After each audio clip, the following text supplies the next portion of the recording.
Recently, I needed animated captions for a project. Of course, I could add the captions manually one by one, but being lazy, I looked for a free tool which could do the work for me.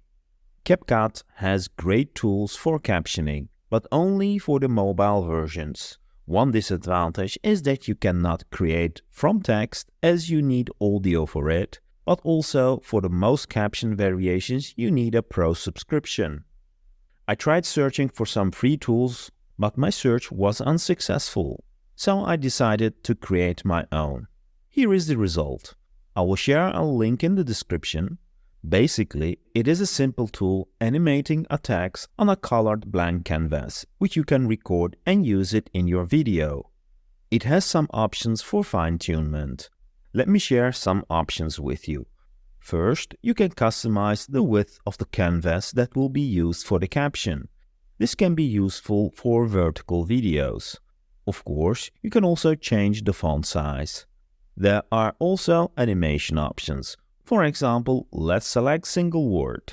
This will show the captions word by word. One thing you also might want to customize are the colors.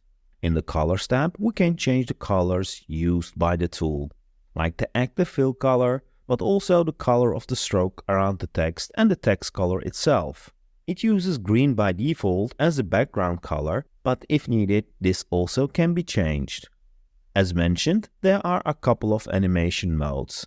I would just say experiment with them and see what you like. Now the important part. How can we enter the caption text that needs to be animated?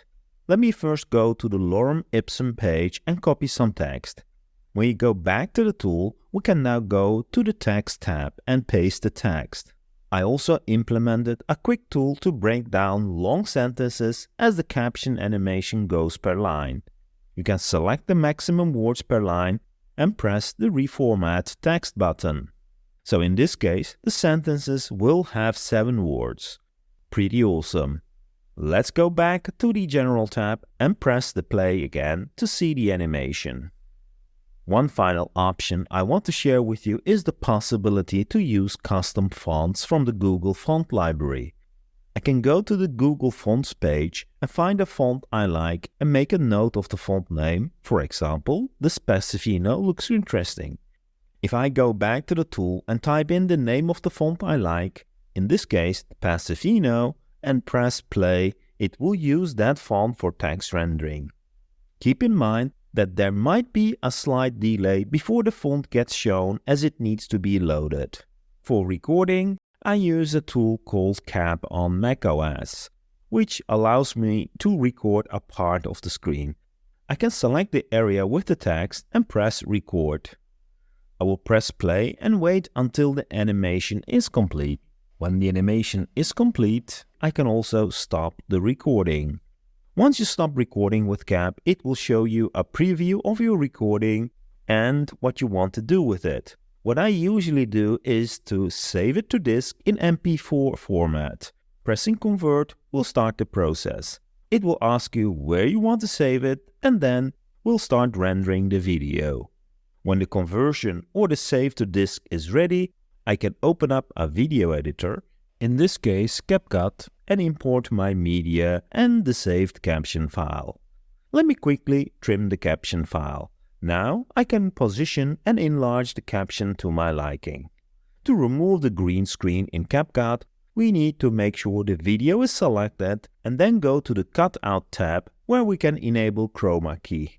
This will allow us to select the color to remove, which will be the green, and once we move the strength and the shadow to max values, we get a nice clean text on top of the video. Pretty awesome. Because the captions are rendered as video, we can also apply animation and effects to it. For example, here is a cool wobbly animation that works well with the waves. But also an effect can be applied to a specific part of a subtitle, providing that extra pop in your video.